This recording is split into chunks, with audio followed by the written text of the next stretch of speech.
This episode of Lord Johnlander includes conversation about sexual violence that some listeners may find distressing. Support resources are available from RAINN.org, including a confidential helpline for those in the U.S. That's RAINN.org. Welcome to Lord Johnlander, the Outlander podcast for Lord John fans, where we talk all things Outlander, but especially about Jaime and his Sassenach. And sometimes we talk about Claire, too. We can't promise you much, but for the next half hour-ish, we can promise chaos and to make you question whatever life choices led you to listen to us. Before we get into it, this is your one and only warning that show and book spoilers are lurking around every corner. We're even going to spoil crap that never happened.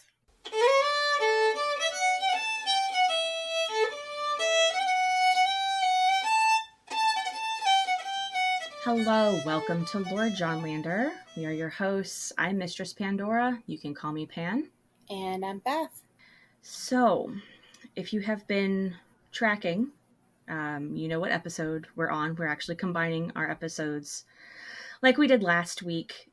We are going to cover 115 and 116 all at once. We're going to do this a little bit differently, and we'll give you kind of a rundown.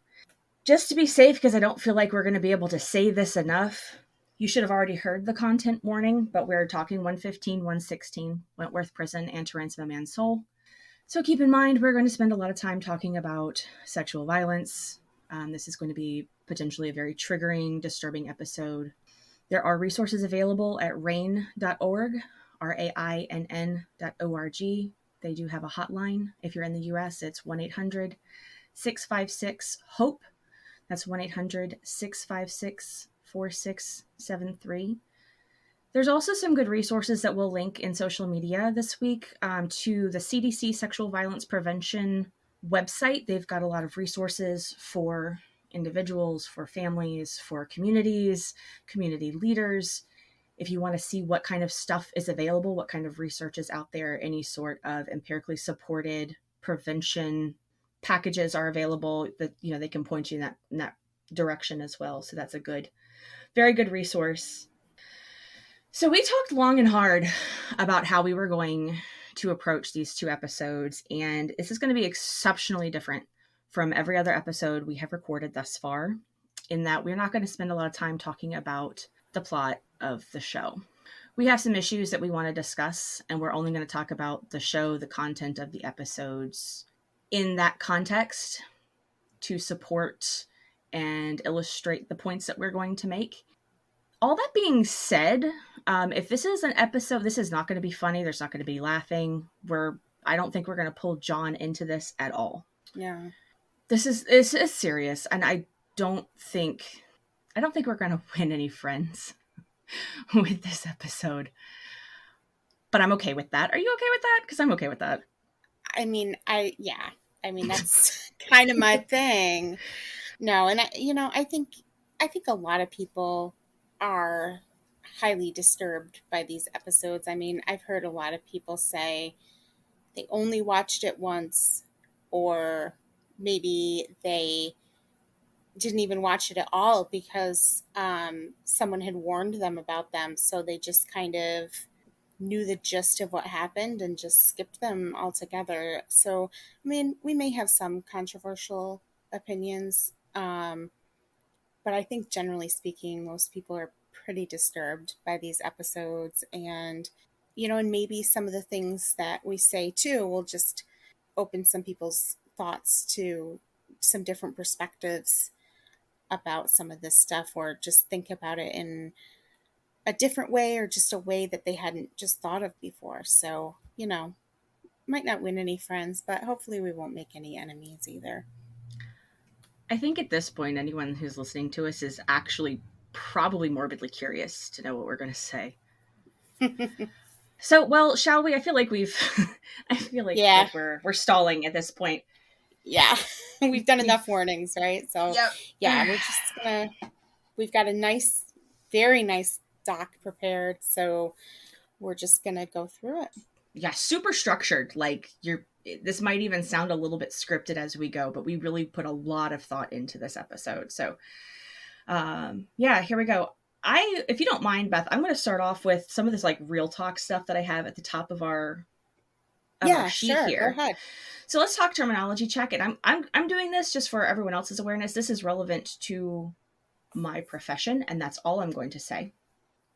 So how about a quick terminology check? When we talk about sexual violence, sexual assault, generally those are accepted blanket terms that encompass a variety of crimes, ranging from contact only to penetrative crimes, both, with or without force.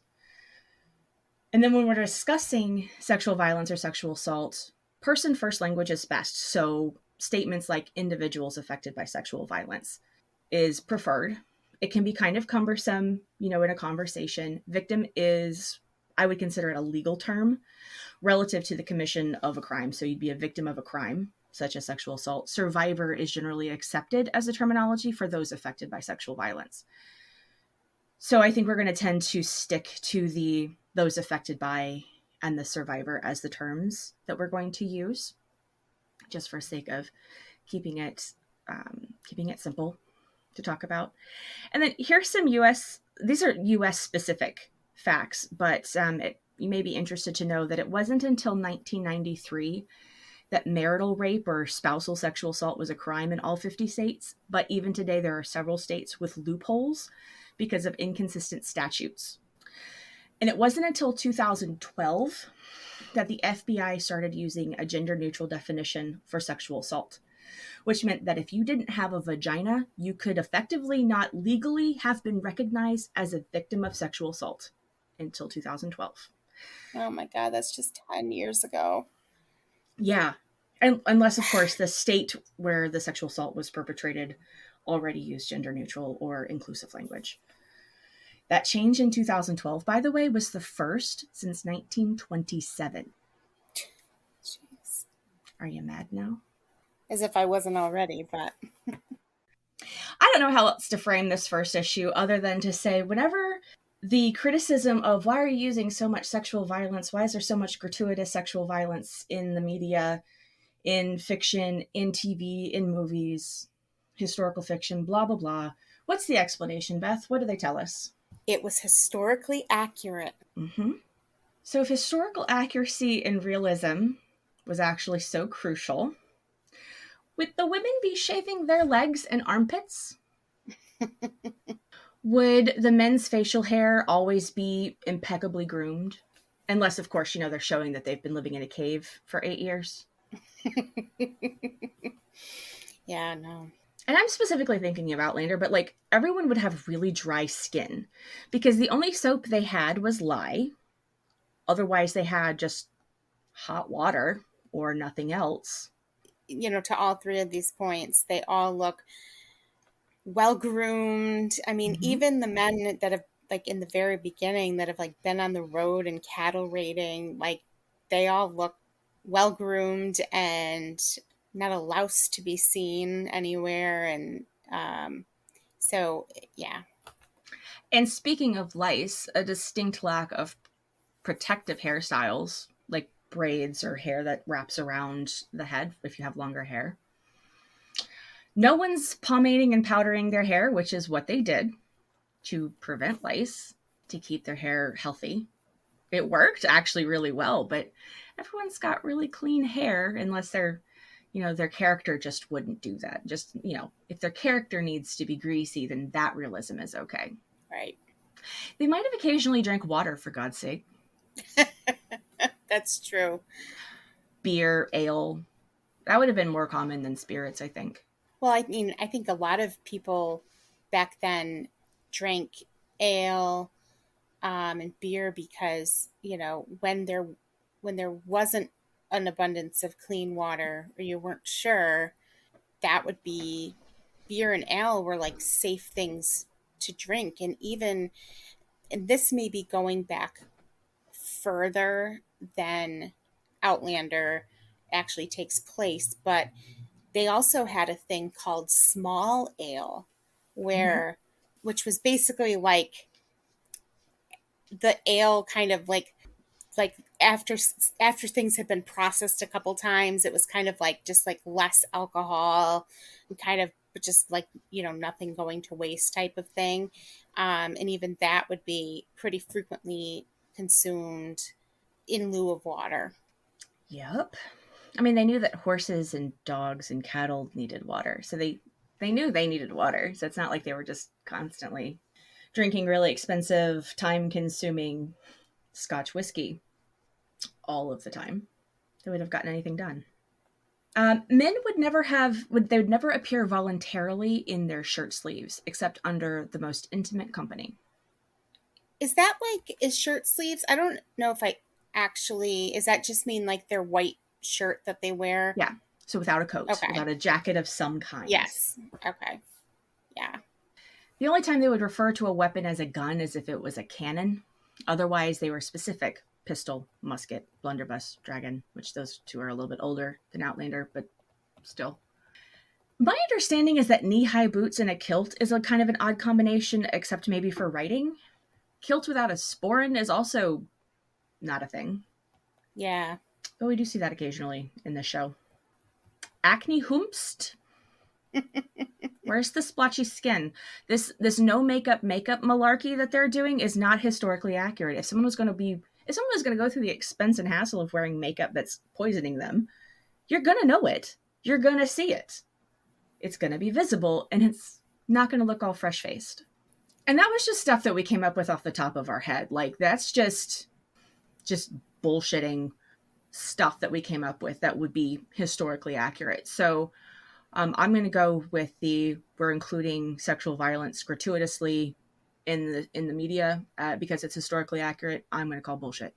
Absolutely. Well, and if you're going to say historically accurate too, like, I mean, obviously, I don't know the stats on this, but like, you might. But I mean, I don't know how less frequently sexual assault occurs today than it did then. And if you're going to say, oh, it's got to be accurate, well, then, I mean, what is it, like 1 in 4 women, or three out of 4 women or something is sexually assaulted at some point in her life? I'm not sure. I'm pretty sure I'm making that up. But You're close, though. I'll grab it from CDC while you're talking.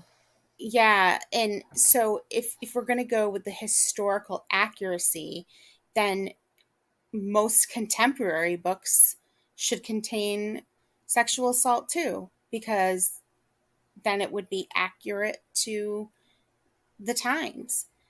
And that's not the case at all. And I also just think, and I know I've said this before, but even if it's historically accurate to have people being raped or assaulted, the gratuitousness of it Mm-hmm. in the way they show it in these, especially in these scenes, but in other situations as well in the show, is just, to me, completely unnecessary. It's interesting to me too that the show kind of went further even than the source material in how gratuitous it was, because in the book, you know, Outlander, the first book, is all in first person, Claire's point of view. So when we find out what happened to Jamie, it's all filtered through a secondhand conversation. Like, he's telling Claire and then it's filtering through her, right? Mm-hmm. So the show, and not only, are they trying to be quote unquote historically accurate, but they're going a step further and making it even more violent and gratuitous for the viewer than the book even was. Oh, absolutely. Which I have to ask, like, what's the point of that? Mm-hmm. Because I just don't see a reason for it. I don't see a reason why it has to be so gratuitous, why it has to be in our faces. Jamie could have told Claire what happened to him, just like he did in the book, Yep. and not have had it play out on the screen for us. Yep. And it would still be horrifying. Would it be as horrifying? maybe not, but that's because what we have to watch is traumatizing. Like, how horrifying do you need to be, right? Like, you don't actually need to traumatize your viewers to have an impact on them. So that just begs the question for me, why? Why do all of that? Why all the violence like that? I would really love to see an answer on that one because I have no idea and I can't even hazard a guess. We had there's 30 years between the book being published and production starting on season 1. We had 30 years in which our country, like just the United States, made leaps and bounds. It's not perfect. We're definitely not where we need to be in terms of these issues, but we had 30 years to make it better, and Stars made it worse. Yeah. So much worse. And I mean, the only reason I can think of is that they were trying to be edgy, make a point, because they were billing this show as being, so sexy and all of this stuff. Hmm. They and when I say sexy, I guess I mean it in like the broader term of like marketing term of they want Yeah. it to get people's attention, they want it to be edgy, they want it to be something you remember, something you want to talk, you talk about. So I mean, that's the only reason I can come up with that's really like why they would do it that way, because if you wanted to give the actors um, good material to work with, again, you could do that without making it so traumatizing. Oh, absolutely. I mean, we've spent the last 14 episodes establishing Jamie as the big unbreakable. And even just the shock of seeing the aftermath, just what Claire finds when she goes to get him out, that Yeah. right there would have been way more. I think that would have been way more impactful because it would have been more of the, oh God, I know we're not getting this whole story. Thank God we're not getting this whole story.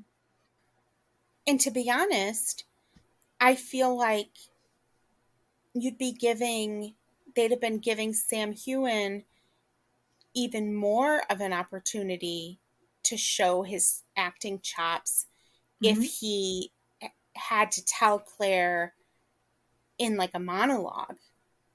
Yeah. Oh yeah.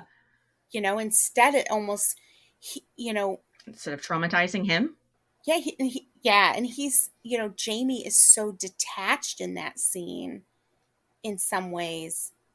It showing it showing it instead of having him talk about it really sort of takes away an opportunity for him to, emote and, Yeah. really show how he can be a good actor when he's not being physical.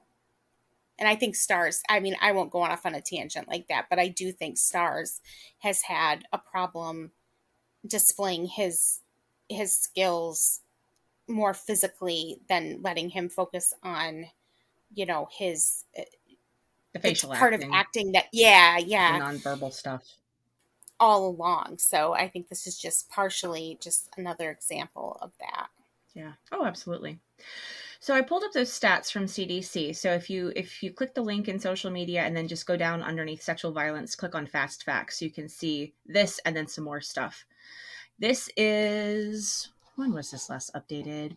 So probably in the last 24 months this was updated. I'm not sure about the date. I don't want to drag it on. But over half of women and almost 1 in 3 men, so about a third of men, have experienced sexual violence involving physical contact during their lifetimes. 1 in 4 women and about 1 in 26 men have experienced completed or attempted rape. 1 in 9 men were made to penetrate someone during his lifetime. Additionally, 1 in 3 women and about 1 in 9 men experienced sexual harassment in a public place. And that is not just what's reported. Right. That's based on survey data. I should point that out. So what the part, going back to the part of our conversation that prompted me to pull up the exact numbers, because I want to make sure I got them right. And again, that's US numbers. My apologies to our European listeners. And those in Australia and other parts of the world, this is the resources I'm personally familiar with. But what led me to look this up just now to make sure I had the right numbers was how much more common was it in the 18th century. And honestly, I have no idea, and I don't know that it's possible to gauge. Yeah. I could make some philosophical hypotheses that may or may not hold water. It's already an underreported crime now, like a vastly underreported crime. And think about why. Think about what survivors go through in order to file a report, to get medical care, to get mental health care, to go to court, to pursue legal action, if they even can, if that's something their jurisdiction is willing to pursue. At the time that Outlander takes place, I think we've mentioned it before, this is a crime that a victim could be punished for. Yep. And I mean that in a like judicial sort of way. Oh, yeah. Nowadays, I mean, arguably, I would say survivors still get punished for reporting. Absolutely. Between the different kinds of retaliation, ostracism, just the constant re-victimization, the constant re-trauma that they go through just in the course of pursuing legal action. Yeah. Well, and just, the way these things get played out, especially like when you have bigger, cases that get a little bigger, and kind of make national news and stuff. I mean, I just think of the Brock Turner case and the things that people were saying about that. The woman were just terrible. Yeah. And that's just the ones that you see. What you don't see a lot are the cases, where something happens on a college campus and the survivor is brave enough, or gets up I don't even want to say brave enough, because it's not a matter of bravery, so I'll take that back, but they work up the courage or the strength or whatever it is. They make the choice. They decide that it's the right choice for them in the moment. Thank you. You're welcome. I got you. To report it, and they're just completely ostracized. And, people start rumors about them, and it's just, it can completely, in that age group, it can completely ruin somebody's experience and can completely derail their life. And we know that this happens a lot on college campuses and stuff. Obviously, it's not the only place that happens, but it comes to mind because a lot of times institutions like that do work very hard to sweep things like that under the rug. They do. They use Title IX.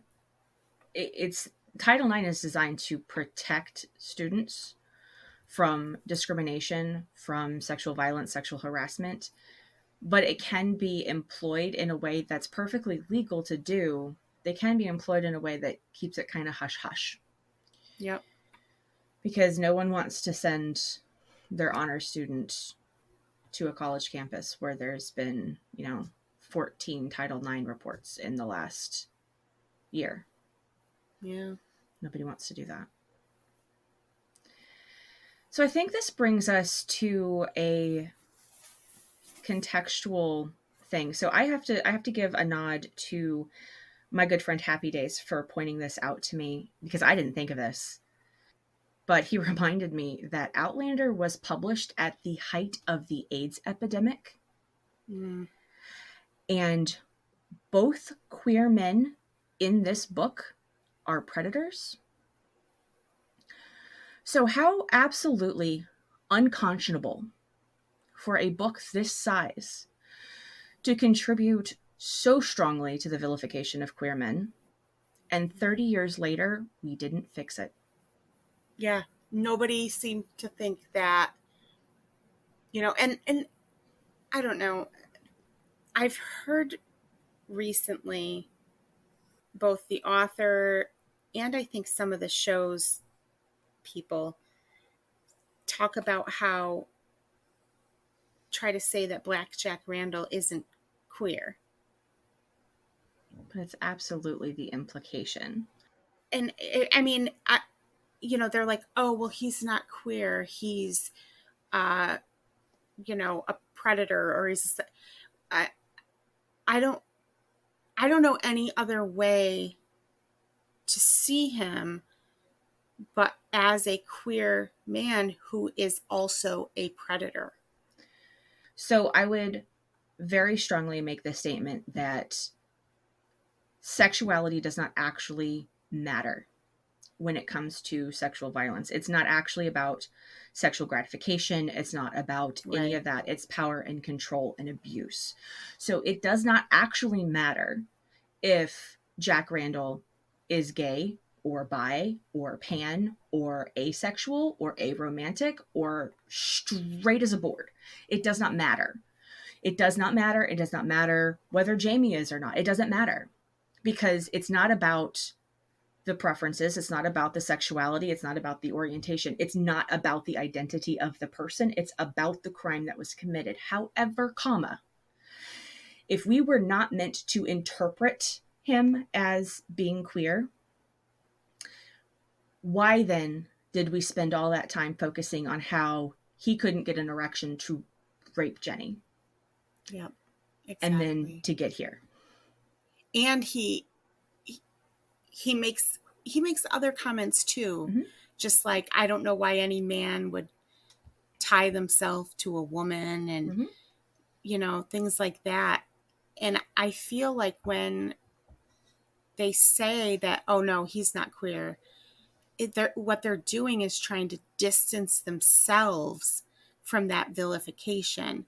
First, the author, because, like you said, it was done during the peak of the AIDS epidemic. Mm-hmm. And then probably the people from the show, I don't know if it was the producers or who the heck it was, but, because they did not even give a second thought to portraying this the way they did.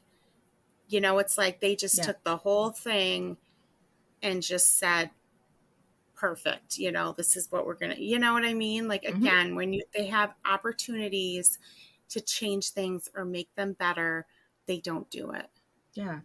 And I'm not even, I've actually thought about this quite a bit over the last however long we've been preparing for this episode. I've thought about this quite a lot. Like, I'm not even suggesting that Gabaldon should retcon this. I'm not suggesting that Starz should retcon this and go back and say, we're going to pretend like this didn't happen. For season 7, the part of Jamie's trauma bucket will be played by this empty bucket. Please don't pay no mind to the man behind the curtain kind of thing. I'm not even suggesting that. No. What I am suggesting is that 30 years in the future, the conversation that we're having about it needs to have changed, and it has not. Mm-hmm. Instead of, and I'm not saying don't stand by your story. I'm not saying don't stand by your choice. I am saying own your choice.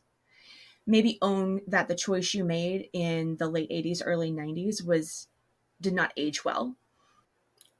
Maybe it really was a product of its time, and you own that, right? Maybe it came from a place of ignorance instead of bigotry. Right. Intentional bigotry, I should say, because you can still be an ignorant bigot. But we don't spend enough time as a fandom or as how do I want to put this? When I say content creators here, I mean the author and I mean like showrunners. They don't spend enough time as they're talking meta about this universe, about the narrative. They don't spend enough time being critical of it.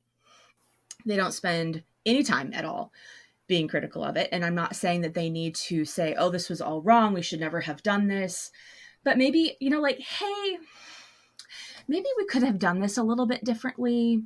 Maybe if we were to do it again in 2023, it would look this way instead. Or I wish we had placed the emphasis on this element that's not actually a harmful stereotype. Or Yeah. maybe we would have spent less time building up and queer coding the villain. Right. And I think too, I mean, obviously I don't know everybody that was in the room and that I had hand in this, but it feels like it really could have used like a sensitivity read Oh, God, yes. or like some more input Mm-hmm. from members of the queer community. And I don't, like I said, I don't know everybody that was involved in this, but I'm going to take a guess that at least, most of the main people that were involved in season 1 specifically, uh, most of them I do not think identify as queer. I shouldn't, I don't know for sure, but Right. think, I think probably. I think there is just, and it's not even like, okay, we can't go back and change the show. The damage has already been done. We can't go back and change the book. The damage has already been done. But we can evolve in how we discuss it. The Mm-hmm. fandom has not evolved in how this is discussed. I'm going to say that Not right at all. now. I don't care. Here comes the bus, people. We need to be driving this conversation because obviously the author is not going to. Wow, I just got real heated. Breathe, Pan. It's okay to love a thing and be critical of the thing. It's okay. Well, and we know that in this fandom, more than a lot of others, and I haven't been in a ton of fandoms, but I know that you have, but the idea that every single thing that the author says for a certain subset of the fandom is gospel. Even when she says things that are completely contradicting of something Yeah. she said before. It's like she said it and she was very heavy into the like CompuServe and all of that, even Mm-hmm. in the early days of writing. So there is a like historical record of a lot of things she has said about her work.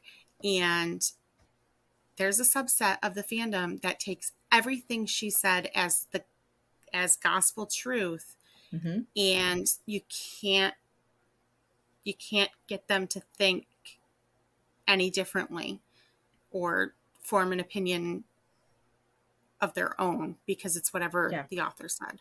It's whatever she says, word of God. And that's not even to say like never engage in the author's social media, never like read Oh interviews and no. stuff. I mean, I don't because it makes me sick because I violently disagree with basically everything she says. That's just me and I own it. It's fine. I still love the material, but I'm critical. It's not just not necessarily don't engage with it, but this concept of no, I'm going to word it this way. And maybe this is something that I have learned over the last couple of years of really like focusing on writing and like really building my craft as a writer. If I want the reader to get something out of a story, it's my job to make sure they get it out of the story and not my Twitter. Absolutely. 100%. And on the flip side of that, as a reader, and I do write too, but as a Mm-hmm. reader, once the once the author puts their story out there, they don't have control of the narrative Yeah. anymore. They don't have a say over what people are talking about or what people think. And if somebody has a question about the text, I mean, they can ask the author if they want to, but they're under no obligation to take that as gospel. If you didn't Yeah. put it in the text, if you didn't solve for that while you were writing, Mm-hmm. you don't get any ownership over how people answer those questions for themselves. Nope. Not at And all. yeah, it is your job as a writer to get everything across that you want your readers to see. And that still doesn't give you ownership over interpretation of what you wrote. But if there are actual gaps in the text, you have no say in how people fill those in. None whatsoever, because thought crimes aren't a thing, but fan fiction is. We live between the lines. So, getting back to our outline, we have points to make, and there's a Yes. lot of them left. You made some really, really fantastic points about the way the scenes in 115 in particular are blocked. Yeah. So, this is kind of going back into what we were just talking about the kind of the vilification of queer men and the queer Mm-hmm. coding in these scenes. And especially in 115, these scenes are deliberately set up to elicit a sense of intimacy. There's candlelight or lantern light. They're in close quarters, and even the way it's blocked, the way the actors move their body, and the way the camera shots are set up, it creates a tone of romance It does. overlaying the acts of violence. It really, it, it really is done to elicit that sense of intimacy. And sometimes, several times throughout, Blackjack Randall and Jamie are like clinging to each other. Mm-hmm. Um, and they're like speaking in hushed tones, and it's just very quiet and intimate. And first of all, it's really, really disturbing and makes you, as the viewer, very uncomfortable. But it also, which I think is what they were going for, but what it also does in overlaying this element of like a romantic evening over these horrible acts of violence can lead people to subconsciously also see consent and an intimate relation between them. You have to almost take a step back to remind yourself is that these are not two men who are in a toxic relationship. This is Right. one man who's obsessed with another, and neither of them really know each other at all. All they know about each other, especially all that Jamie knows about Blackjack Randall, is in the context of the poor treatment and the violence that Blackjack Randall has instilled on him. And Blackjack may be obsessed with Jamie, but he really doesn't know him at all. Nope. But the way the scene is set up, it gives you this sense that they are intimates of each other in some way, and that they're somehow equals in this, scene that's happening in these acts of violence. Even like the way at the beginning of 116, the way they wake up lying in bed together. Mm. It's all so, I don't even want to say it's queer coded, because it's really just Romance. relationship coded, but they Yeah. are both men, right? So, you know, sometimes people will argue that Jamie made a choice, and we are going to talk about that a little more very soon. But I think some of that subconsciously comes from the way the scene is set up. And we've seen Outlander do this before during Mhm. the reckoning when Jamie is abusing Claire. We talked about already how the way they blocked that scene and the music and all of that Yep. created a sense of playfulness overlaying the violence. Well, here they're creating this romance over the violence that doesn't exist at all. But it can be really damaging to the way people see it. Yeah. Oh, absolutely. And we'll see it again in season 3 with Geneva. And that whole scene is coded to be like this really, like, I don't know, cutesy wants to lose her virginity with the hot stable guy thing. That's going to be a fun one, but we're not there yet.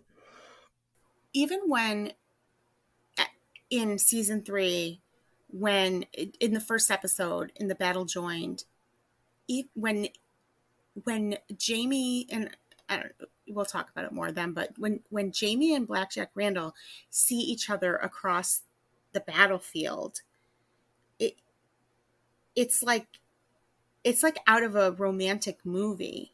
And then like, they like cling to each other after they've both hurt each other, and then of course Jamie wakes up with Randall on top of him. Yeah. So even then they're still trying to create this narrative of like these two men locked in battle versus a man who heinously victimized, assaulted this other man. I mean, I don't have anything to add to this other than I 100% agree. And I think that in a different like in any other context other, outside of sexual violence, the way the scene is blocked, I mean, take the sexual assault out of it, like take the whole pretext of the scene out of it, the whole premise of the scene, I mean, out of it. And if I saw two characters blocked in a scene like this eating dinner, I'm shipping the hell out of them. Right. Because it's coded that way. Like it's set up that way. Maybe coded isn't the right word, but it's using all of the TV shortcuts to make Right. you see that connection between characters. It's signaling it. Yes, signaling, much better word. That is absolutely. If someone were to say, no, we didn't mean it that way, I would absolutely call them a goddamn liar to their fucking Yeah. face. Because there's no way that you're planning these scenes down to the nanosecond and you don't know that that's exactly what you're doing. Exactly.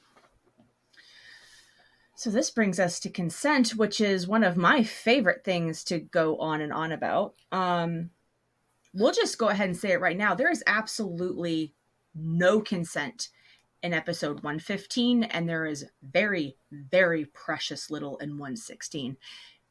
And I'm happy to talk about all the places where it's not there, because I feel like there's maybe some misunderstanding about this. And let me start this part by saying I have seen this phrase on social media and fandom spaces so many times that it makes my blood boil and my stomach knot. Like it makes me want to throw up. When people say, Jamie let Randall rape him. Oh. Jamie chose to trade himself for Claire. Jamie surrendered to Blackjack for Claire. And look how much he loves her, because Jamie had no choice. Yeah. In 115, and I'm not going to even hit all of it, but at every opportunity that there should have been a consent conversation in a actual healthy sexual encounter, which this is obviously not, it doesn't happen. It absolutely doesn't happen. So Blackjack offers Jamie the opportunity to choose his own method of execution. And Jamie, and I kind of like Jamie's answer here. This was like this was our last glimmer of season 1 Jamie, which Yeah. was, how will I ever choose? With a kind of sneer. He knows this is bullshit, and he knows immediately what is going to happen. He knows exactly how the rest of his life is about to play out. The illusion of choice wrapped up in dog shit. Like, there are no choices here. Choose your own method of execution. That's not a choice. Randall clearly he doesn't actually want Jamie's permission for anything. Jamie says he won't surrender. Randall replies, I would be crestfallen if you did. So if you had any preconceived notion that this wasn't about power and control, that ought to be gone now.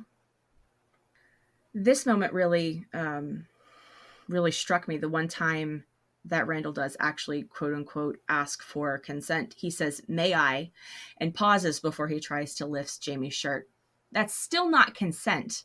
Jamie's in chains. He cannot refuse without consequences.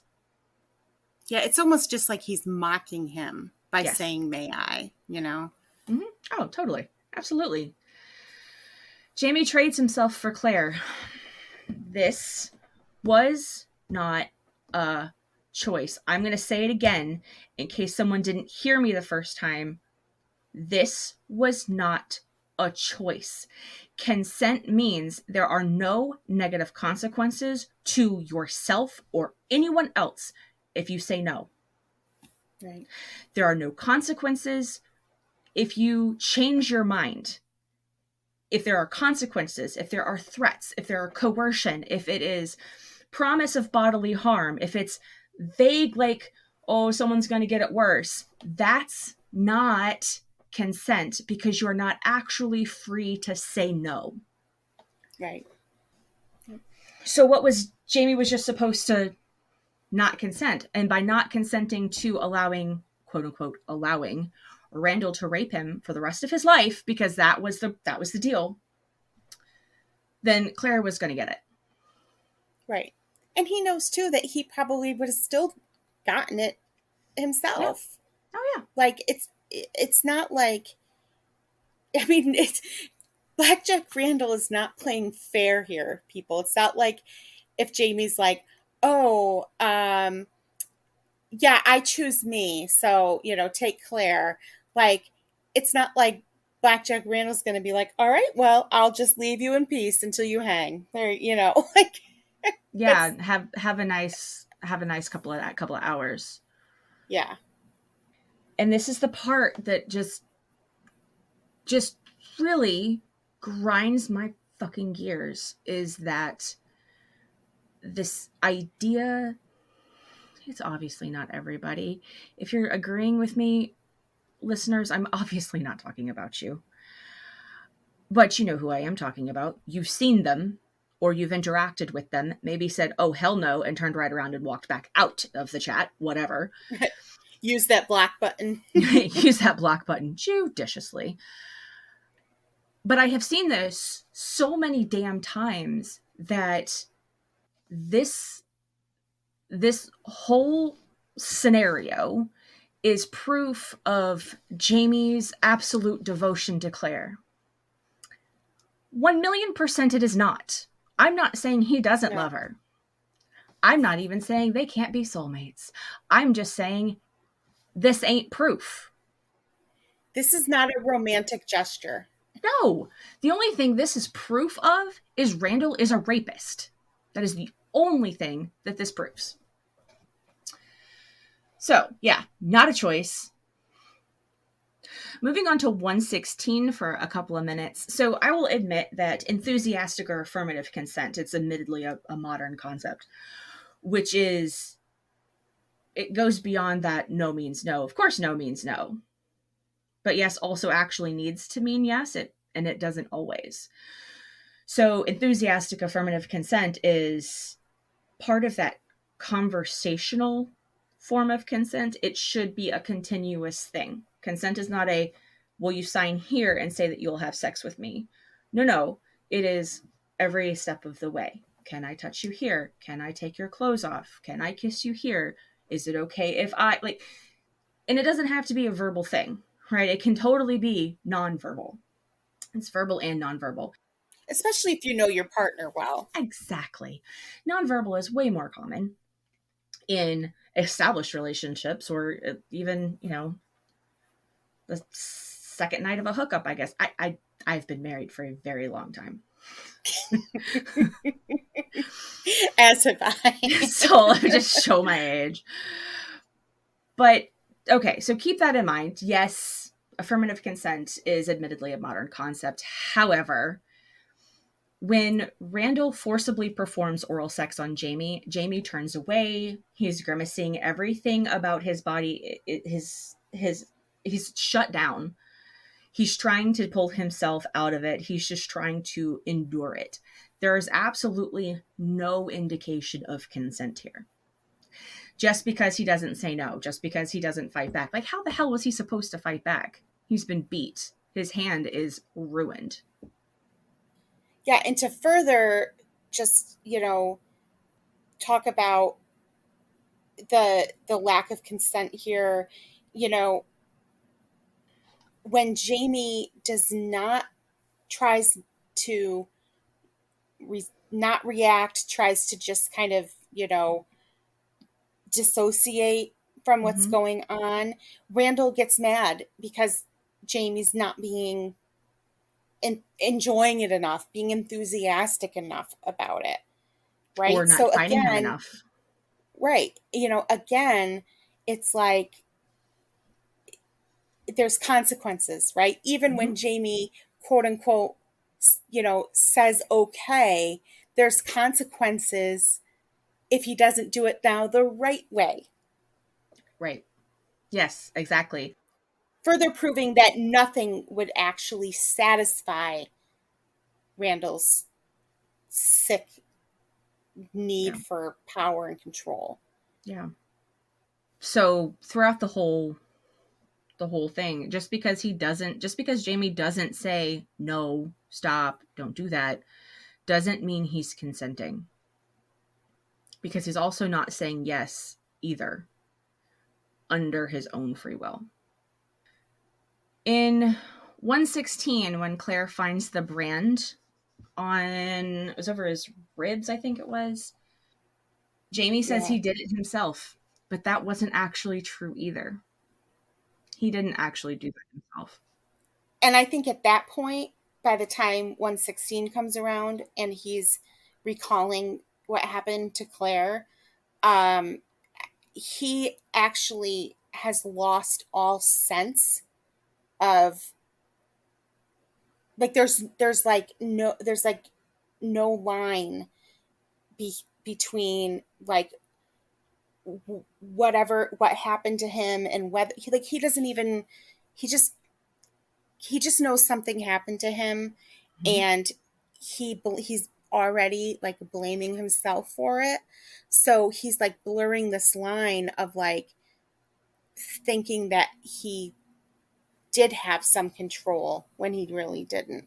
He didn't. And his hand was on it. His hand was on the brand, and I think that was maybe what he was thinking. But to your point, I'm not going to get deep into this because this is not my personal area of expertise, but that is a very common effect that survivors of sexual assault experience. Is it can lead to memory loss. It can lead, like, the brain remembers traumatic things in weird ways sometimes. And sometimes the way that it remembers things can change over time. Either it gets more accurate or less accurate, and sometimes you can't really tell.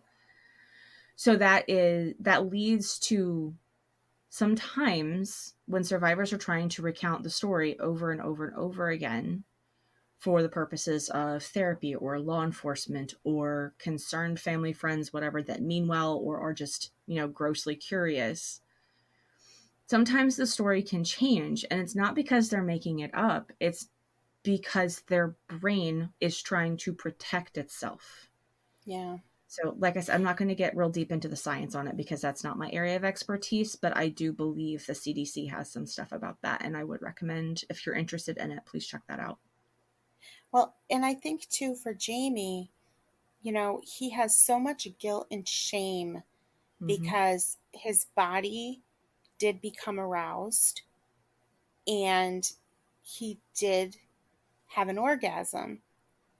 And he has all this guilt and shame around that, which is telling him, he's telling himself that then, he must have, because of that, like he must have had some, been more of an active participant than he was, or that he, maybe he's misremembering it, because if those things happened, then he must have enjoyed it in some way.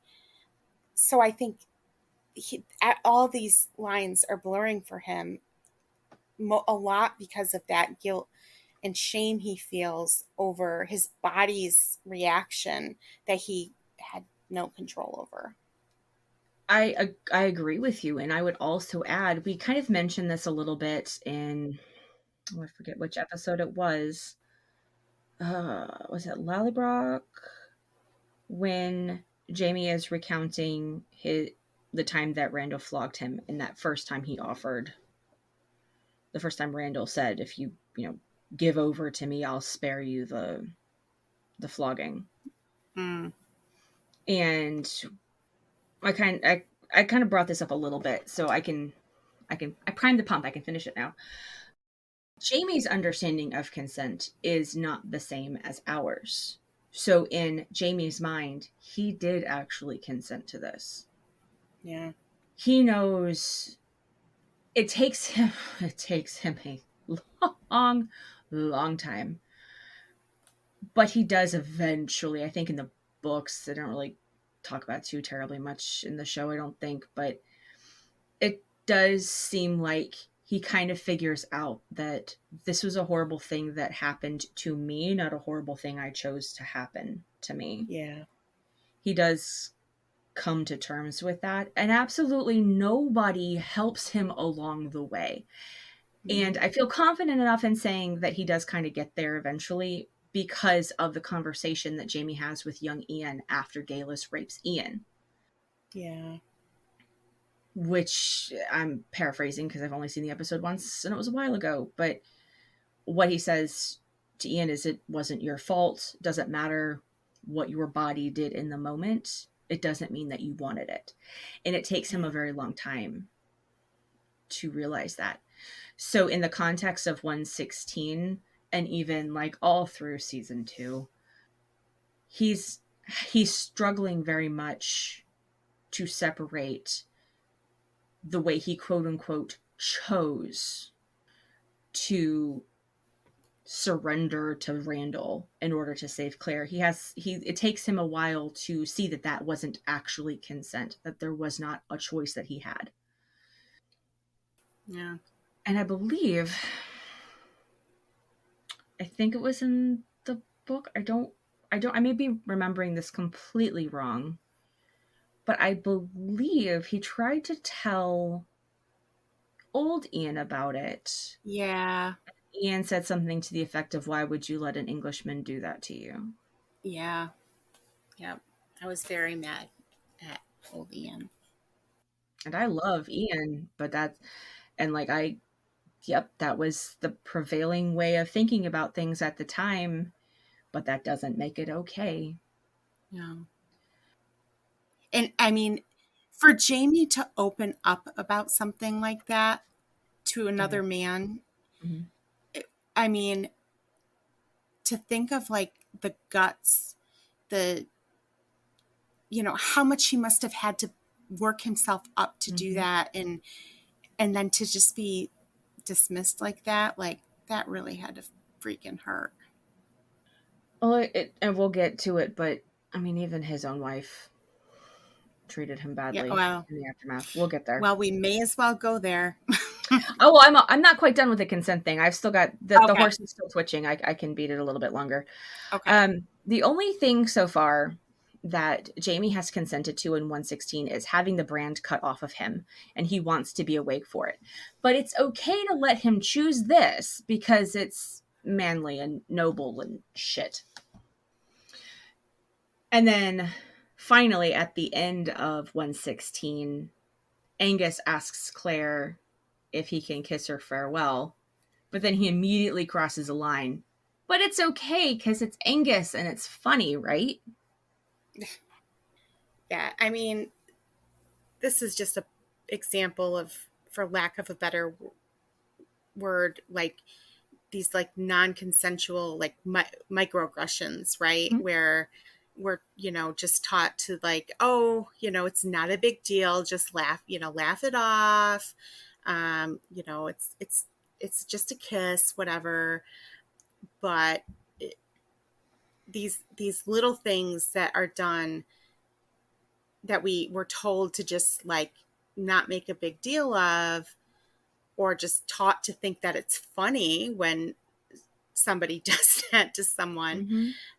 those things are teaching us about consent, whether we want to be taught that lesson or not. And I personally think it's especially important with with kids to teach them consent in these terms. Like, I Yes. know a lot of people are against this, but I never made my children hug or kiss a relative when they didn't want to. When they were little and were like tickling or whatever, I would, if they said stop, I immediately stopped. Yep. I didn't keep going because it was funny, and so little things like that. I mean, those become, when they get a little older, boys snapping their bras in the hallway and, Mm-hmm. you know, touching them, quote unquote, accidentally when they're walking past them. And but it has to, they have to learn that bodily autonomy is, that they have bodily autonomy, and they don't have to brush off or put up with things like that. It has to, I believe it has to start really young. Oh Um, yeah. so I take a similar approach with my son too. Like you are in control of your body, I'm in control of my body. If I don't want to hug, then you have to listen to me. If you don't want to hug, I have to yep, listen to you. That's how this works. yeah, exactly. And when you don't, I think when you don't do that, that's where you end up in a Angus Clare situation, which I'm Mhm. sure some people would hear us talking about this and be like, oh my God, they're blowing everything out of proportion, right? But it's consent. It it's every person should have the right to have complete control over what other people do to their body. And it's these little things that teach us that consent isn't necessary, that when bigger things happen, we question ourselves, right? So, Mhm. when somebody tells you to just laugh something, oh, the boy snapped her bra in the hall. Oh, just laugh it off. Boys will be boys. So then when something more serious, and not that that's not serious, because it is, but I mean, when something even more serious happens later, what is that person going to think? Are they going to think automatically like that was wrong? That person shouldn't have touched me like that or whatever? Or are they going to say, I don't know if it was okay or not? Right? Like, I mean, was it really a big deal? Maybe I'm making a bigger deal out of it than I should. Well, I don't, and I invite anyone who thinks that we're blowing this out of proportion to at me personally on Twitter or Tumblr. You're welcome to it. I will Same. gladly have this conversation with you until you give up and block me. What Angus does when he crosses the line is sexual harassment. Snapping bra straps in the high school hallway, that's sexual harassment. And it's not blowing it out of proportion to say that, because a community that is permissive of sexual harassment is also permissive of sexual violence. That is not Yes. just me spouting things that sound good. Go check the CDC website. It's a thing. It's a risk factor. It is a community level risk factor for sexual violence. If sexual harassment is laughed off, permitted, like it's the boys will be boys mentality. And if anyone says boys will be boys to me, and it's not like jumping into a frozen lake, I'm going to lose my shit. So yeah, go ahead. At Mistress Pan on Twitter and Mistress Pandora Writes Things on Tumblr. You're welcome to. Come at me, bro. It's fine. So this brings us, we're solidly into 116 at this point, and this brings us to re-victimization. Now, this may be a word that not everyone is familiar with, but you can probably guess from context clues. This is when someone has experienced a trauma, such as sexual violence, and they become re-victimized. And this may be unintentional, like it could be a trigger. Something triggers, like, and I'm using trigger in like the psychological definition of the term. I don't mean squick. I mean actually causes a fight or flight response. It could be that. It could be forcing somebody to relive the experience through recounting the event, talking about the crime, asking a lot of questions, or making them not feel believed, making them not feel supported, any number of things. So let's talk about how the entirety of 116 is just Jamie getting re-victimized by the people who love him the most. Willie tries to encourage Jamie to eat, but the reason he gives is for Claire's sake. And I'm not going to go out. This is not me going out on a limb. I'm just going to say guilt is not a good tactic to take for someone who's already suicidal. No. That's not going to work. It's not a good reason. It may, I mean, honestly, it's just going to make the situation worse. That's not the way to go about it. And Claire, speaking of Jamie's suicidality, Claire is so fucking selfish about it. Like, honestly, Myrta is the only one who's willing to give Jamie a choice regarding his own dignity. Even though, like, the choice that Myrta is willing to give Jamie is the choice to take his own life if it comes to that. And Jamie is not exactly of sound mind right now. Myrta's the only one who's willing to give Jamie some semblance of choice and autonomy over himself. Jamie has no autonomy over anything about himself right now. It is gone. And I do understand that Claire is scared. You know, she's pregnant and she is in the 18th century, and if she loses, you know, if she loses this man, you know, not only is she losing the great love of her life, but she's going to be in a really shitty position. So I understand that she's scared, but I still can't use that to excuse all of her actions. She just makes it all about her. And when she has that conversation with Father Anselm,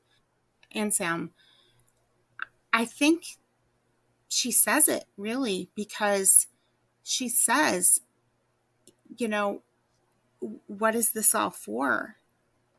You know, and she feels an incredible amount of guilt herself, because she feels somehow that, you know, she's brought this upon the people she loves because she chose to stay with Jamie. And then she even says to Jamie later, like, if we're not meant to be together, then what has all of this been for the last like 9 months or so? Like, what has it all been for?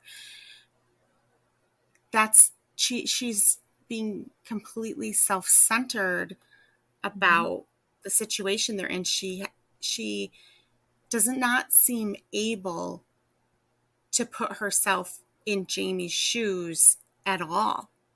There's no empathy. You know, and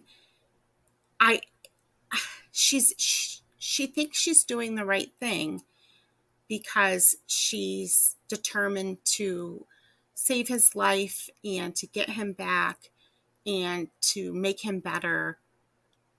So she thinks she's doing the right thing, but she's doing the right thing for her. Yeah. In her approach. Yes. Not for him. So how about this olfactory sense regression thing that was Myrta's idea? So our previous point about Myrta's the only one willing to give him a choice, that notwithstanding, that was a really bullshit idea. Yeah. With the oil of lavender. Not only is that horrifying, I mean, oh my God. Can you imagine? The sense of smell is like I think it's like one of the strongest senses for eliciting memories. Yes. Yes, it is. If I go into like a room and I smell like rose scented soap, I'm immediately back in my grandmother's house in the 19, you know, like, and that's many undisclosed years ago. This just happened to him. Yep. And let's not forget that in the book, she drugs him. Yep. It's opium with the lavender that she fills the room with. Talk about not consenting. Right. Oh my God. So I said this stupid idea was this was all Myrta's idea, but then you have a counterpoint. That the interpretation of what he said, the step into the darkness with him, that interpretation was all Claire. Yeah, because he doesn't really, it's not like he's like, oh, stick some lavender under his nose. He just says you have to step into the darkness with him. That doesn't have to mean that re-victimize him or drug him. That's how she interprets that. Like, her only way to like interpret that is like that means she has to strong arm him into breaking so that he tells her what happened. Stepping into the darkness with someone really in this sense just could mean just meeting them where they are. Let Jamie say the things that he is terrified to say and give him no judgment. Right. Like, I'm so glad you pointed out that the interpretation was all Claire's stupid insanity, but because you're right, that's what no one has done. Like, no one has just let Jamie take the lead. No. And people will say like, well, the ends justify the means. Like, Jamie did snap out of it. He didn't kill himself. He did get better. Okay, but really? Because he isn't healed. And now, because of the things that Claire said to him, like, she basically threatened suicide herself. Oh, that's not toxic and codependent at all. And so now he feels like not only was he just re-victimized, but now he can't even fall apart because she demands that he doesn't. Yeah, and now he feels guilty because it's gonna affect her negatively. So he has no safe place. He has no safe place to land, to be. He has nobody just meeting him where he is and listening without judgment, without arguing. It's just, everyone is just basically like, pick yourself up, dust yourself off, and let's move on. It's just a little skin. It's just a little skin. It's just a few broken bones. And that, God, this makes me sick because it's not, I mean, honest to God, like, it kills me to think of how many real people in the real world experience a trauma like sexual violence and then are treated like this. where Right. everyone around them, instead of supporting them, instead of letting them take the lead, instead of doing everything in their power to help this survivor reclaim their sense of ownership of themselves, their sense of personal safety, instead of doing that, they make it about them and about how you're bringing me down, man. Yeah. And then we have this the ends justified the means thing. And I don't think I've ever seen anyone say that personally. It probably wouldn't have gone well, because recovery from trauma is not a destination, it is a journey, and it is not a straight road. No, I was just going to say it's not a linear journey either. Yep. Yeah, I just, I think, and this is a little more extreme, but, I think in, you know, real life, I think people just are so uncomfortable with other people's, like when equilibrium does not settle back in, Yeah. the longer that takes, the more uncomfortable people get. And then they resort to, equilibrium basically should have been kicked in by now. So I'm going to try to strong arm you into Yeah. it.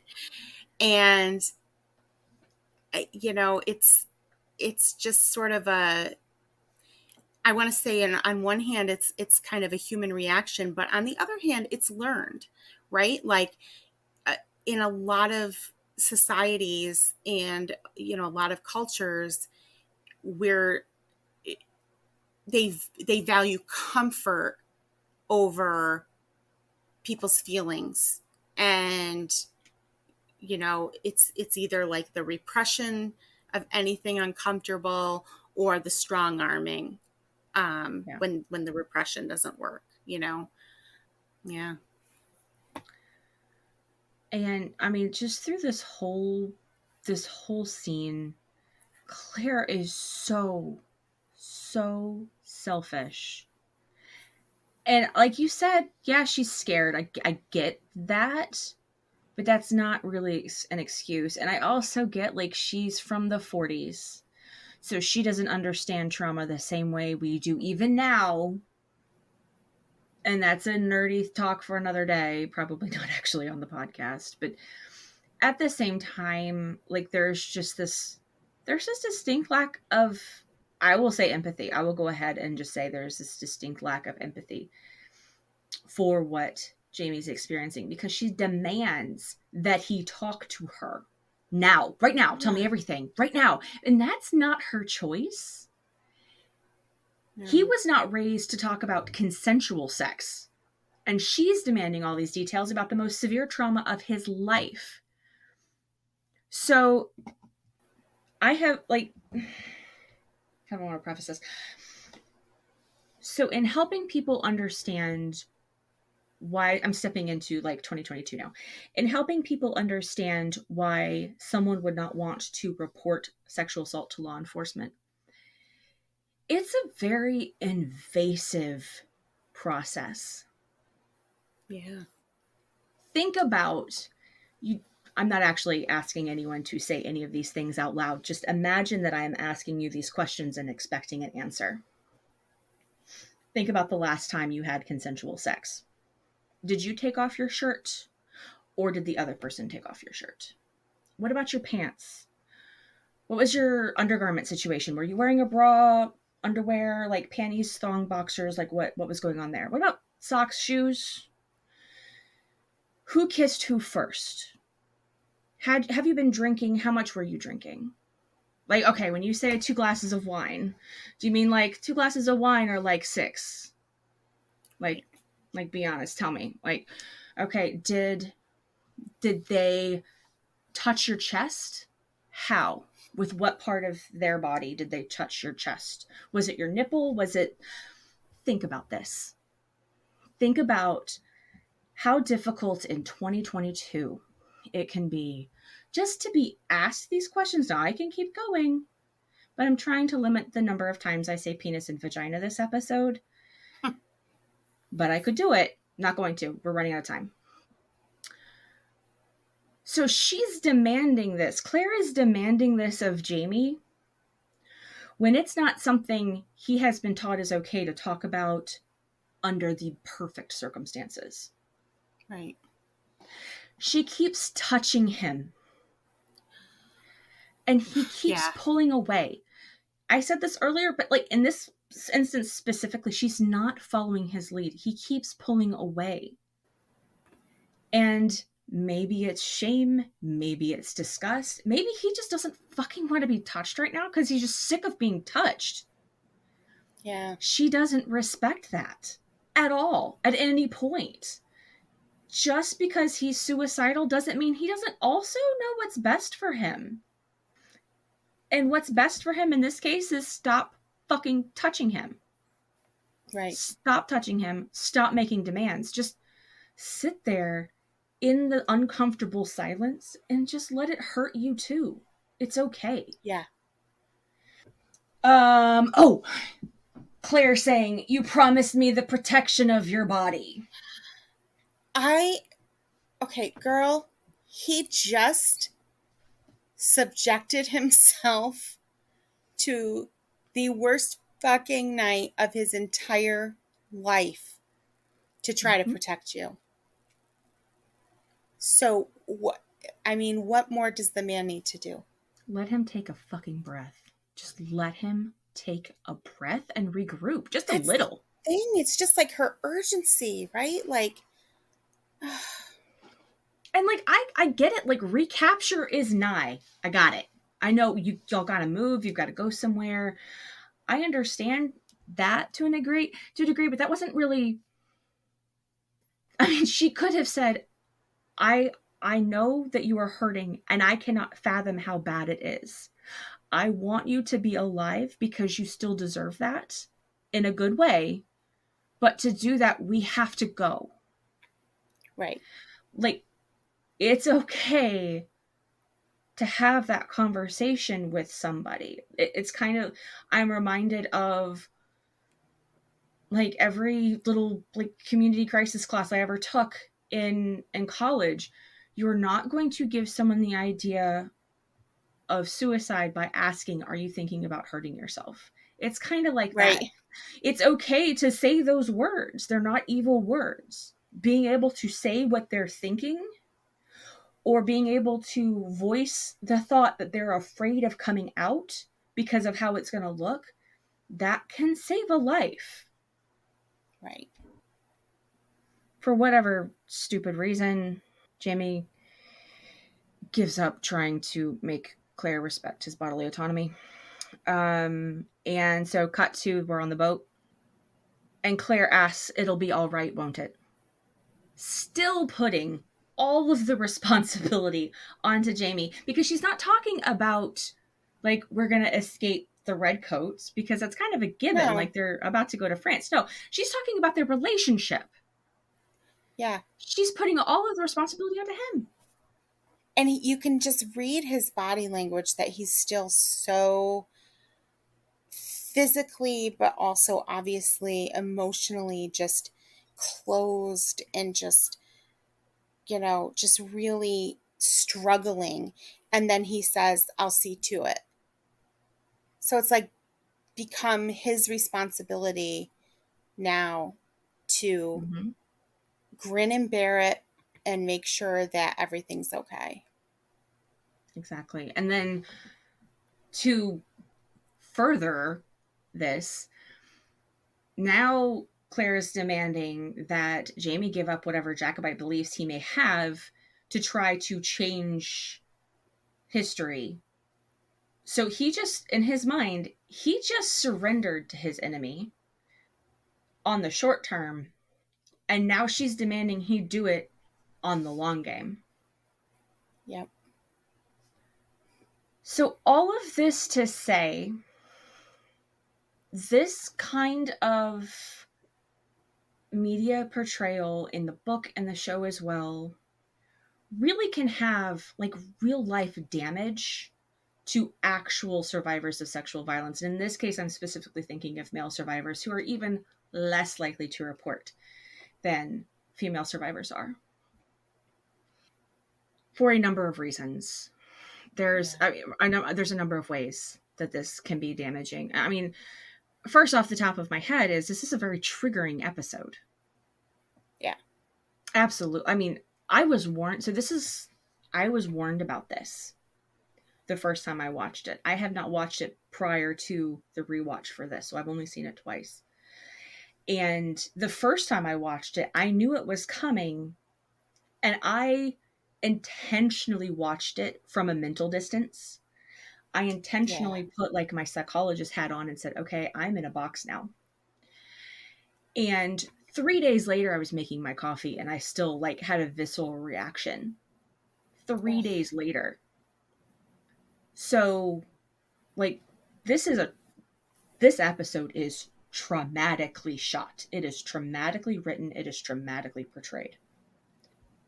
But it kind of contributes, I think, I would hazard a guess to say that it contributes to the relative severity fallacy, my phrase for it, which is sexual assault is not Yeah. always violent and bloody, even among male survivors. But then there's that kind of pressure to be like, well, other people have it worse and they're doing okay. So this is obviously a me problem. Like, that's not true. The relative severity fallacy breaks my heart. Yeah. I once saw this statement on Tumblr. This is why I should never go into comments and replies on stuff. This is why, because it's where I found it. I'm paraphrasing, but I'm really damn close. The conversation on the social media post was Jamie is bi, which is a statement I agree with. However, what they said was, paraphrasing, of course Jamie isn't straight. Would a straight man respond like that to anal rape? Ugh. Oh my God. Ugh. I have never cussed a stranger out so fast in my life.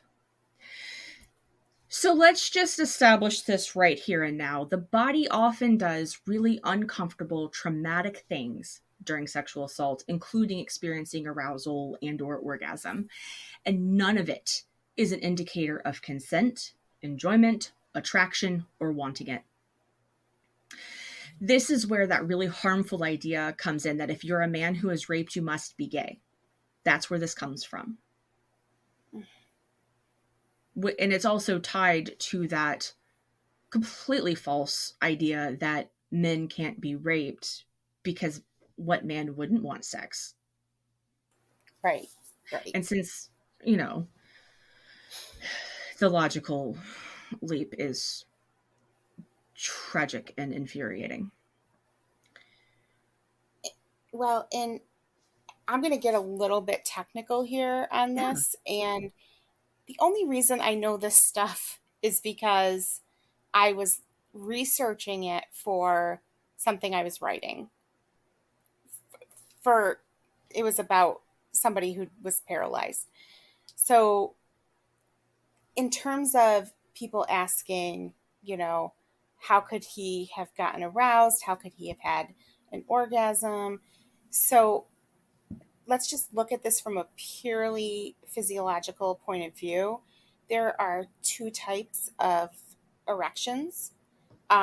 So, one of them is a psychogenic erection, which comes from sexual thoughts, seeing things, hearing something arousing, um, fantasy, things like that. And then the other type is a reflex erection, and that is really just that. It it's a bodily reflex that when the penis is touched, it it becomes erect. And I don't even want to call that arousal because it's not arousal. It's just a physical reaction. And what you kind of need, if you, the only erection that you're having is a reflex reaction, the erection, they're not going to last very long. But what you would typically have in a consensual sexual situation is both, right? So Mm-hmm. so you're you're doing physical stimulation, and then there's also other things at play that are arousing. And Randall kind of forces that on Jamie. So first he forces Jamie to touch himself, and then he encourages him to imagine that his wife is touching him. So in that context, per, it's perfectly normal that he became aroused. Yes. It is perfectly normal from a physiological point of view that he not only had an erection but became aroused, because both types of erection were at play here. Mm-hmm. And then the second point I want to make is that anal stimulation is stimulating. Okay? So Mm-hmm. Randall, and at this point, he's being gentle with Jamie. So again, it makes sense that it is going to add to this pleasure that's been created out of this arousal that Jack Randall has orchestrated by having Jamie imagine situations that are arousing to Jamie. So everything that happens in that scene is a perfectly normal bodily response to stimulation. It has nothing to do with consent. It has nothing to do with psychological enjoyment. It has absolutely nothing to do with any of that. It is the body, and it is Randall knowing how to make the body react. Period. Exactly. Point blank. So for anybody to try to say that only a gay man would be would would be stimulated and get, quote unquote, get off on that, they're either stupid, obtuse, A bigot. or they're a bigot. Exactly. Mm-hmm. It floors me. It absolutely floors me that it is 2022 and this is the kind of stuff that we have to say like it's news. Yeah. Like I'm sitting here having like this existential crisis, like what in the fuck is wrong with the world that this is the conversation that we're having. And how fortunate for us that we can have it about a fictional situation and also like for us to feel comfortable enough to have the conversation and apply it to the real world. Because like I'm all for like I'm a write what you want to write kind of a person. Like that's kind of a guiding like principle, right? For me is write what Right. you want to write. There is that now that there's a difference though between writing the weird fan fiction or what may be weird to me. One reader's trash is another reader's treasure. There's fanfic readers are trash demons. We love it. But there's a difference between what's written for this niche audience just for our personal enjoyment in the fandom and what is a New York Times bestseller or a high budget cable television show. There's a difference. And I'm not saying that those high profile big media sources can't do this. Like there's absolutely a way to do this respectfully. There is a way to incorporate this storyline that does not also traumatize 50% or more of your fan base, for one. But there's also a way of approaching it outside of the text or outside of the actual show itself in social media, in interviews, in behind the scenes stuff, whatever. There's a way of approaching it from a meta perspective that is respectful and still deals with the real world issues and acknowledges the impact that this can have on actual people. Right.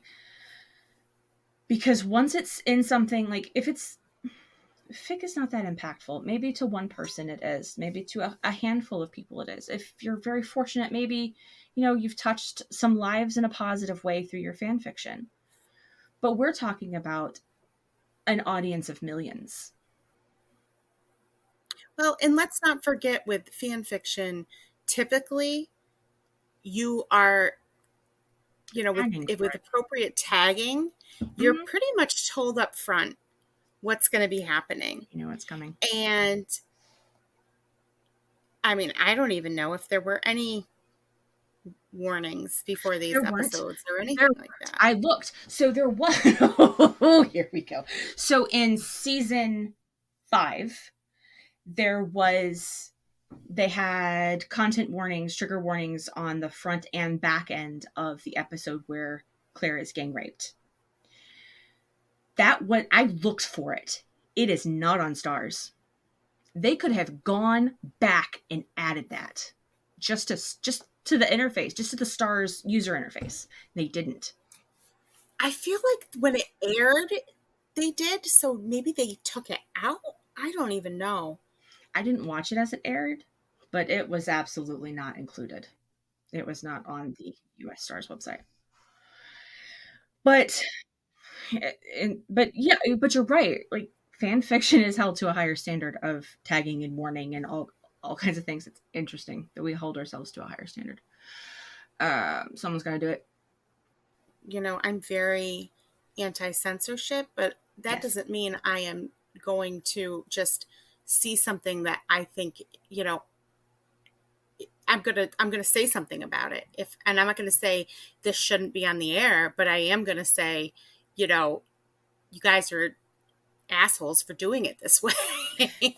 Yes, and that's kind of my point here, is that the audience in this case is millions of people, and when you're doing something, you're making a show, or you're publishing a book, writing a book, and your audience is so large, your audience may already have some preconceived notions. When you're talking about millions of people, that's just a law of large numbers. They may already have some of these harmful beliefs. They may already have bought in, or may already be buying into hegemonic masculinity. They may already be buying into, without realizing that's what they're doing, but that quote unquote rape culture. Where what I was talking about before, which with the community who is permissive of sexual harassment is also permissive of sexual assault. That sort of same thing. Yeah. So you have an audience, a devoted audience of millions of people. You have such a unique opportunity to approach this with care, with respect, and you flush that down the crapper by doing it this way. Because at no point that I have seen now, and I do admit that I don't follow the author on social media. I actively avoid her. I don't follow the showrunners on social media for much the same reason. Like, I want to experience canon through my own eyes, not through their, post hoc analysis. But in that post hoc analysis, that's their opportunity to have the real conversations in positive ways. So I'm not saying don't write about it. I'm not saying don't do it. I'm saying be freaking thoughtful. Just a little self-awareness goes a long way. Well, of all the things that the author has tried to correct or clarify or whatever, like, you can't tell me she's never seen somebody saying some of this crap. But I don't think I've ever seen her correct someone on it. Mm-mm. Right? Like, I don't think I've ever seen her be like, that's not, what you're saying is not true. Like, physically speaking, just what I said. Yeah. She's a freaking scientist. I'm just an English major over here. Okay. So, of all the things that she's corrected, tried to control the narrative on, and just generally been smug about, like, I don't think I've ever seen her correct anybody on some of this stuff that really matters. No, I don't think I have either. And again, keep, grain of salt, because Yeah.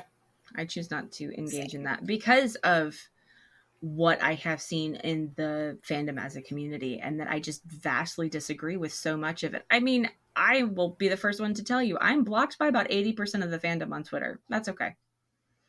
So whenever there's drama, I don't know about it. I'm blissfully unaware because they've all blocked me. I don't think you're blocked by as many people you think you are, but You that's would not the be point of tonight's episode. Not the point. You'd be surprised.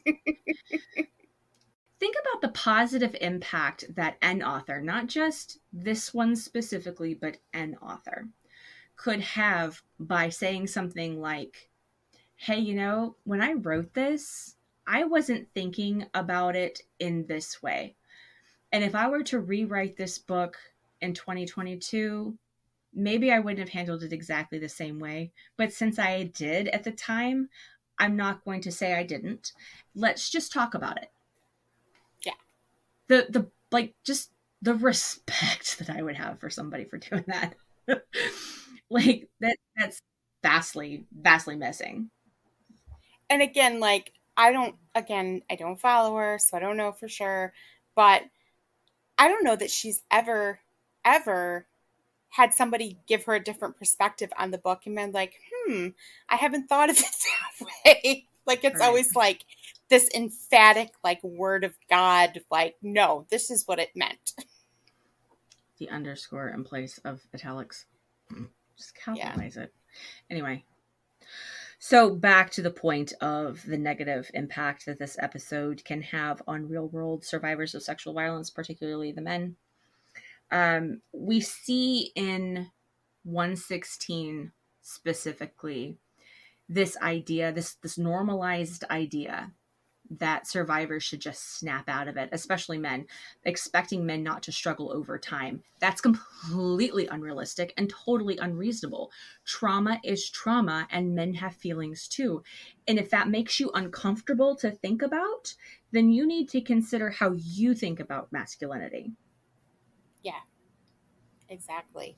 And toxic masculinity and the patriarchy harms men too. 100%. Well, it's been a while. Have we missed any points, any final thoughts that you want to make, Beth? No, I think we've pretty much hit on everything. So this brings us to the end of season 1 for the show. But I don't think we're going to end our season on this note. This would be a terrible place to end Lord John Linder for season 1. So we will tell you more about what we are going to do, probably on social media, because I don't think we When know we yet. decide exactly what we're going to do. I think our very detailed plan right now is something really fun and wacky. And not That's it. this. Yeah. So so we'll figure it out. We will figure it out. We will tell you. We will have one more episode for season 1. It will be fun, a lot of fun. And we'll tell you more about it on social media later. So make sure that you're following us so that we can keep in touch with you. That's always my favorite part, is seeing comments and replies and stuff on the Twitter and on the Tumblr. So one more episode for this season for us, and then we're going to take a little break. We will give you more information about what that break is going to entail, how long that's going to be. We do plan on doing season 2. Absolutely. I will say one more time right before, just as we log off, support resources again are available on social media. There also should be linked. I think Spotify is able to pick up the links, and Amazon and Apple probably can as well. But just as a reminder, RAINN is a source that's available online from anywhere, RAINN.org. If you're in the US, they do have a 24/7 helpline that is staffed by trained volunteers. It is confidential. It is a safe, reputable resource. And that number is 1-800-656-HOPE, 1-800-656-4673. And then if you're wanting some informational resources, the CDC Sexual Violence Prevention page is fantastic, and that will also be linked. So, yeah, thank you everyone. For those of you who were able to listen, who were able to stick with us, thank you so much for trusting us to get through this episode. It was a doozy. It's a lot.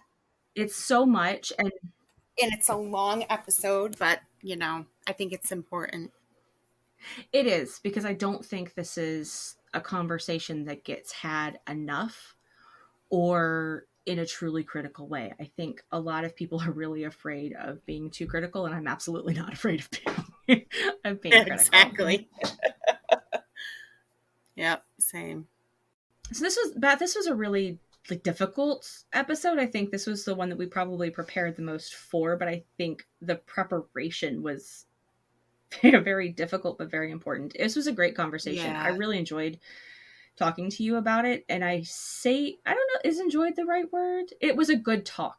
It was a really good talk. I enjoyed it. Mentally stimulating. That's it. Mentally stimulating. I'm glad we did this. Thank you everyone for listening. We will talk to you next time. Bye.